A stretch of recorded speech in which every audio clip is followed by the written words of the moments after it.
اعوذ باللہ من الشیطان الرجیم بسم اللہ الرحمن الرحیم۔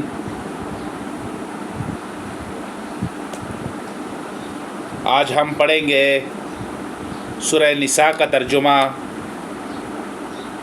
آیت نمبر 25 سے۔ اعوذ باللہ من الشیطان الرجیم بسم اللہ الرحمن الرحیم۔ اللہ چاہتا ہے کہ تمہارے لیے یہ معاملات کھول کر بیان کرے اور تمہیں تم سے پہلے کے نیک لوگوں کی راہ پر چلائے اور تم پر توجہ دے، اور اللہ خوب جاننے والا حکمت والا ہے۔ اور اللہ تم پر توجہ دینا چاہتا ہے، اور وہ لوگ جو اپنی خواہشات کی پیروی کرتے ہیں وہ چاہتے ہیں کہ تم حق سے بہت دور ہو جاؤ۔ اللہ چاہتا ہے کہ تمہارا بوجھ ہلکا کر دے، اور انسان بہت کمزور پیدا کیا گیا ہے۔ اے لوگو جو ایمان لائے ہو، تم آپس میں ایک دوسرے کے مال ناحق نہ کھاؤ، مگر یہ کہ آپس کی رضامندی سے تجارت ہو، اور تم اپنے آپ کو قتل نہ کرو۔ بے شک اللہ تم پر بہت رحم کرنے والا ہے۔ اور جو شخص سرکشی اور ظلم سے ایسے نافرمانی کے کام کرے گا تو اسے ہم جلد آگ میں ڈالیں گے، اور یہ اللہ کے لیے بہت آسان ہے۔ اگر تم بڑے گناہوں سے بچو گے جن سے تمہیں روکا جاتا ہے تو ہم تمہاری چھوٹی چھوٹی برائیاں تم سے دور کر دیں گے اور تمہیں عزت کی جگہ میں داخل کریں گے۔ اور تم اس مقام و مرتبے کی خواہش نہ کرو جس کے باعث اللہ نے تم میں سے بعض کو بعض پر فضیلت دی ہے۔ مردوں نے جو کمایا اس میں ان کا حصہ ہے، اور عورتوں نے جو کمایا اس میں ان کا حصہ ہے، اور تم اللہ سے اس کا فضل مانگتے رہو۔ بے شک اللہ ہر چیز کو خوب جاننے والا ہے۔ ماں باپ اور قریبی رشتہ دار جو مال چھوڑ جائیں اس میں ہم نے ہر ایک کے لیے وارث بنائے ہیں، اور جن سے تم نے خود عہد باندھا ہوا نہیں ان کا حصہ دو۔ بے شک اللہ ہر چیز پر گواہ ہے۔ مرد عورتوں پر اس وجہ سے حاکم ہیں کہ اللہ نے ان میں سے ایک کو دوسرے پر فضیلت دی ہے، اور اس وجہ سے بھی کہ وہ اپنے مالوں میں سے خرچ کرتے ہیں۔ چنانچہ نیک عورتیں فرما بردار اور خاوند کی غیر موجودگی میں اللہ کی حفاظت سے مال و آبرو کی نگہبانی کرتی ہیں۔ اور تمہیں جن عورتوں کی سرکشی کا خوف ہو انہیں تم نصیحت کرو، اور ان کو خوابگاہوں میں الگ کر دو، اور انہیں ہلکی سزا دو۔ پھر اگر وہ تمہاری فرما برداری کریں تو انہیں ستانے کی راہ نہ ڈھونڈو۔ بے شک اللہ بہت بلند اور نہایت بڑا ہے۔ اور اگر تمہیں دونوں میاں بیوی میں جھگڑے کا ڈر ہو تو ایک شخص مرد کے کنبے سے اور ایک عورت کے کنبے سے منصف مقرر کرو۔ اگر وہ دونوں صلح کرنا چاہیں گے تو اللہ ان دونوں میاں بیوی میں موافقت پیدا کر دے گا۔ بے شک اللہ بہت علم والا خوب خبردار ہے۔ اور تم اللہ کی عبادت کرو اور اس کے ساتھ کسی کو شریک نہ ٹھہراؤ، اور ماں باپ کے ساتھ نیکی کرو، اور رشتہ داروں، یتیموں، مسکینوں، رشتہ داروں، پڑوسیوں، اجنبی پڑوسیوں، ساتھ رہنے والے اور مسافر کے ساتھ، اور اپنی ملکیت کنیزوں اور غلاموں سے بھی نیکی کرو۔ بے شک اللہ ہر اترانے والے، فخر کرنے والے کو پسند نہیں کرتا۔ ایسے لوگ بھی اللہ کو پسند نہیں جو کنجوسی کرتے ہیں اور لوگوں کو بھی کنجوسی کرنے کا حکم دیتے ہیں، اور اللہ نے اپنے فضل سے جو کچھ انہیں دیا ہے اسے چھپاتے ہیں، اور ہم نے کافروں کے لیے رسوا کر دینے والا عذاب تیار کر رکھا ہے۔ اور ایسے لوگ بھی اللہ کو پسند نہیں جو لوگوں کے دکھاوے کے لیے اپنے مال خرچ کرتے ہیں، اور وہ اللہ پر اور آخرت کے دن پر ایمان نہیں رکھتے۔ اور جس شخص کا ساتھی شیطان ہو تو وہ بہت برا ساتھی ہے۔ اور ان لوگوں کا کیا جاتا اگر وہ اللہ اور آخرت کے دن پر ایمان لے آتے، اور اللہ نے انہیں جو مال دیا ہے اس میں سے خرچ کرتے ہیں، اور اللہ انہیں خوب جاننے والا ہے۔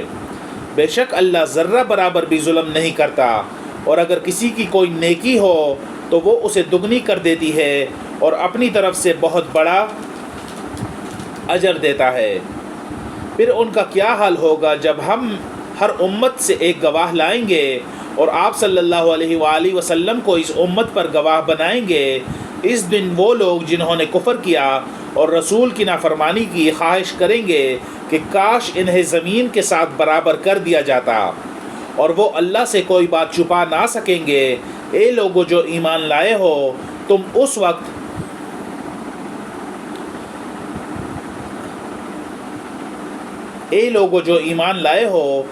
اس وقت نماز کے قریب نہ جاؤ جب تم نشے میں ہو، یہاں تک کہ تم سمجھنے لگو جو کچھ تم کہتے ہو، اور ناپاکی کی حالت میں نماز کے قریب جاؤ یہاں تک کہ تم غسل کر لو۔ ہاں اگر راہ چلتے گزرو تو اور بات ہے، اور اگر تم بیمار ہو یا سفر میں ہو، یا تم میں سے کوئی رفع حاجت سے فارغ ہو کر آیا ہو، یا تم نے عورتوں سے مباشرت کی ہو، پھر تمہیں پانی نہ ملے تو پاک مٹی سے تیمم کر لو اور اسے اپنے منہ اور ہاتھوں پر مل لو، بے شک اللہ بہت معاف کرنے والا بڑا بخشنے والا ہے۔ اے نبی صلی اللہ علیہ وآلہ وسلم، کیا آپ نے ان لوگوں کو نہیں دیکھا جنہیں کتاب کا کچھ حصہ دیا گیا؟ وہ گمراہی خریدتے ہیں اور یہ چاہتے ہیں کہ تم بھی گمراہ ہو جاؤ، اور اللہ تمہارے دشمنوں کو خوب جانتا ہے، اور اللہ دوست اور مددگار کے طور پر کافی ہے۔ یہودیوں میں سے کچھ لوگ الفاظ کو ان کے موقع محل سے پیر دیتے ہیں اور پھر اپنی زبانوں کو توڑ موڑ کر سچے دین کے خلاف طعنہ زنی کرتے ہوئے نبی صلی اللہ علیہ وآلہ وسلم سے کہتے ہیں ہم نے سنا اور ہم نے نافرمانی کی، اور کہتے ہیں سنو اگرچہ تم اس قابل نہیں ہو کہ تمہیں کچھ سنایا جائے، اور آپ سے مخاطب ہو کر کہتے ہیں رائنا، یعنی اے ہمارے چرواہے، اور بے شک اگر وہ کہتے ہم نے سنا اور ہم نے اطاعت کی اور ہماری بات سنیے اور ہماری طرف نظر کیجیے تو ان کے لیے بہتر اور نہایت مناسب ہوتا، لیکن اللہ نے ان کے کفر کی وجہ سے ان پر لعنت کی، چنانچہ سوائے چند لوگوں کے وہ ایمان نہیں لاتے۔ اے لوگوں جنہیں کتاب دی گئی، اس قرآن پر ایمان لاؤ جو ہم نے نازل کیا، وہ اس کی تصدیق کرنے والا ہے جو تمہارے پاس ہے۔ تم ایمان لاؤ اس سے پہلے کہ ہم چہرے بگاڑ دیں اور انہیں پیچھے کی طرف پھیر دیں یا ان پر اسی طرح لعنت بھیجیں جس طرح ہم نے سبت والوں پر لعنت بھیجی تھی، اور یاد رکھو اللہ کا حکم اٹل ہے۔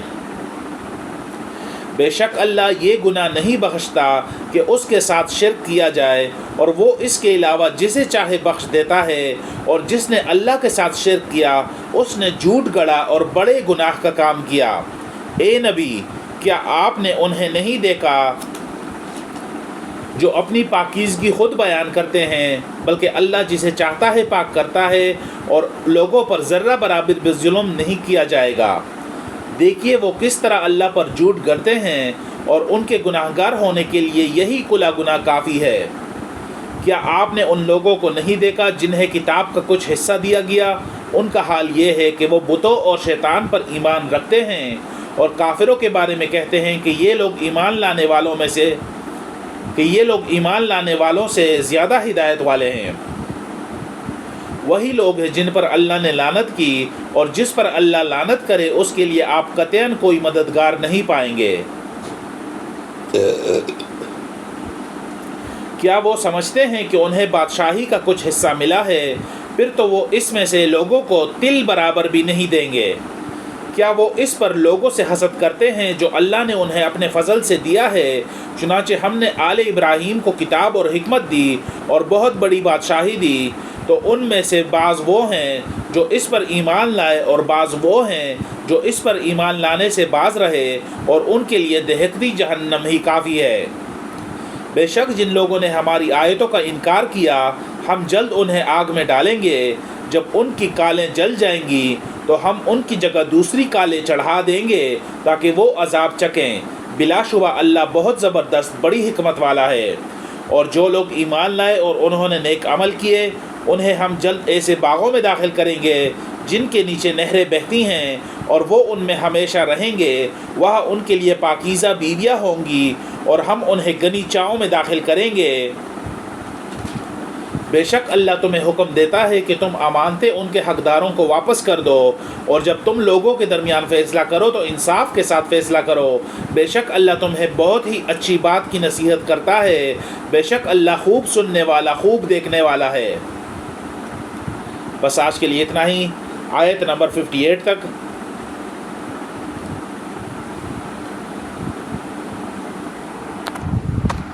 باقی انشاءاللہ ہم کل پڑھیں گے۔ سورہ نساء کی آیت نمبر 58 تک ہم نے ترجمہ پڑھ لیا۔ اوکے، اللہ حافظ۔